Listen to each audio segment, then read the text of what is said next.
Search me, O God, and know my heart. A whispered prayer or a bold invitation? What happens when you ask the Creator of the universe to look inside you, to see the things that no one else sees? It's not about being perfect, it's about being honest. Because true transformation begins where pride ends. When you dare to say, "Search me, O God," are you ready for what He'll reveal?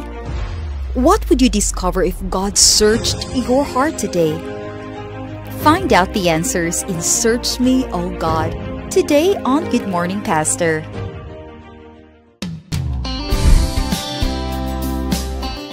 Yes, good morning mga kapaglaom. Search me, O God, and know my heart. Mao na ang sentro sa ato ang tema karon nga kabuntagon, and we are so glad to join with us. Have joined with us ang ato ang higala, mentor, advisor. He's one of the best also po no nga person nga atong nakauban na himong kapamilya nato. Especially during our time when we were in the U.S. And he is also a pastor and a father, a husband, and now he will be joining with us here on Panibay sa Kabuntagon World.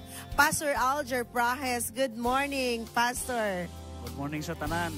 Ilabi na sa atong mga panibaya gikan sa dinhi sa Pilipinas ug sa laing nasod. Yes, thank you really so much. Kano, I mean, Pastor, no, daghang mga panahon nga bisag asa na mo nagkaabot sa lain-laing party sa Pilipinas and abroad, from US to Philippines and to all other countries nga inyo ang natuan. And we're so glad nga mobalik yung gapon mo sa inyong Pinoy-anan, ang Hope Channel.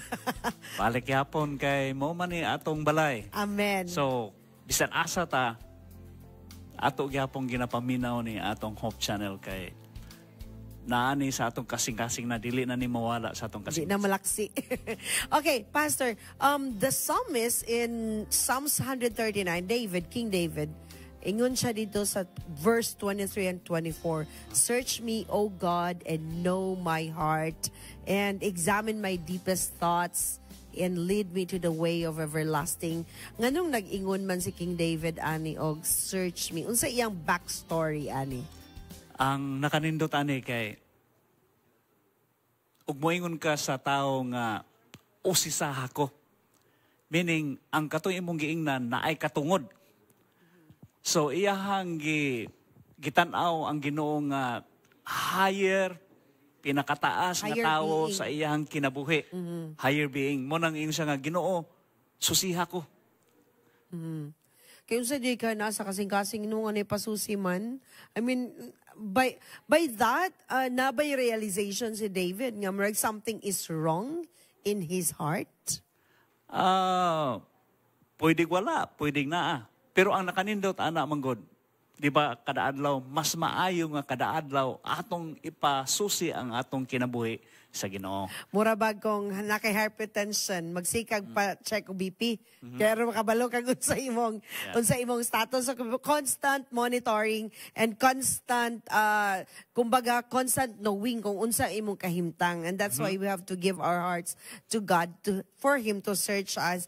Okay, unsa the ability sa Ginoo when it comes to searching our hearts? Unsa ingon ka ganiha Pastor nga higher being siya, but what made him a higher? Of course, we know that he is a higher being. He is a divine being. But then what can he do as our God?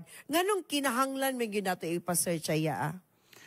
Pagkanindot kayo no nga primero atong gi-acknowledge ang Ginoo nga higher being sa atong kinabuhi, nag-control sa atong kinabuhi. Unya atong ipa-search ang atong kasing-kasing, meaning atong ipatan-aw ang unsay naa sa sulod.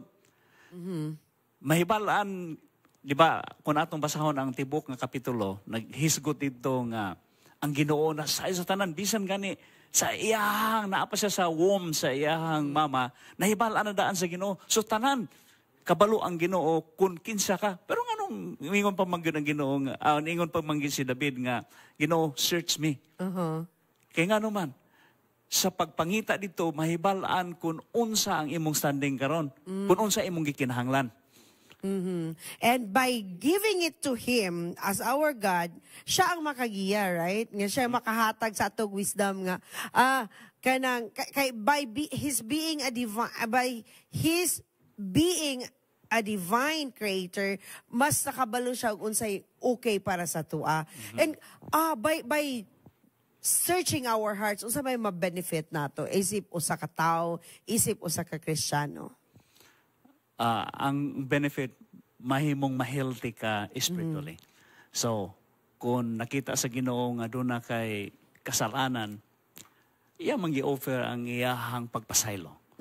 Kung kulang ang imong espirituhanon nga pagkinabuhi, iya mangi-offer iyang kaugalingon para sa ato tanan. So, nagpakamatay siya, tungod na to, sumuni iyang gi-offer daan para kita nga gustong mudawat niya. Unya, naana tay iyahang, kung sa doktor pa, naana siya iyahang, naana ka imong diagnosis.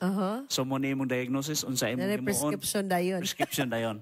Lagi na yan. I mean, dagan mong tang nangitabo sa atong kinabuhi, no? Nga sometimes, we are, naatay mga ginestorya sa atong mind, sa atong, naatay mga gifeed sa atong mind, but then, ang ginuura yun nakabalo, unsa yun ang pinaka-core sa atong kinabuhi, right?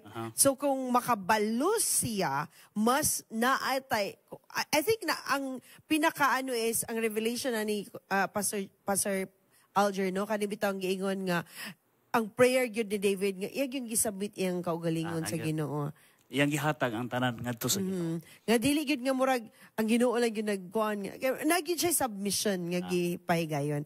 Now it's your time, Pastor, to talk about sa ato mga viewers right now who are watching us, who are viewing this program, and talk to them about the importance and the significance of submitting ourselves, our hearts for God's examination. Okay, para sa ato mga nanimbaya sa matag Sabado, mora ni ang akong ikaingon, bisan asa taw paingon, ato yung, sa di pa tamulakaw, ato yung ihatag ang atong kinabuhi sa Ginoo. Kaya di ta kabalo nga sa unahan, mamatay na ta. Kaya ang kinabuhi magud mawala. Yeah. Even nagsakay ra ka o tricycle or nag-drive ra ka, mamatay ka anytime. Muna nga, sa dili pa ka mulakaw, sa dili pa ka matulog, sa dili pa nimo buhaton ang tanang butang, atong ipa-search ang atong kaugalingon sa Ginoo. Kay kung ma-search sa Ginoo, naanatay tambal, naatay prescription, naglakaw na ta nga naatay gidala, nga mao ang Ginoo. Amen for that. Thank you so much.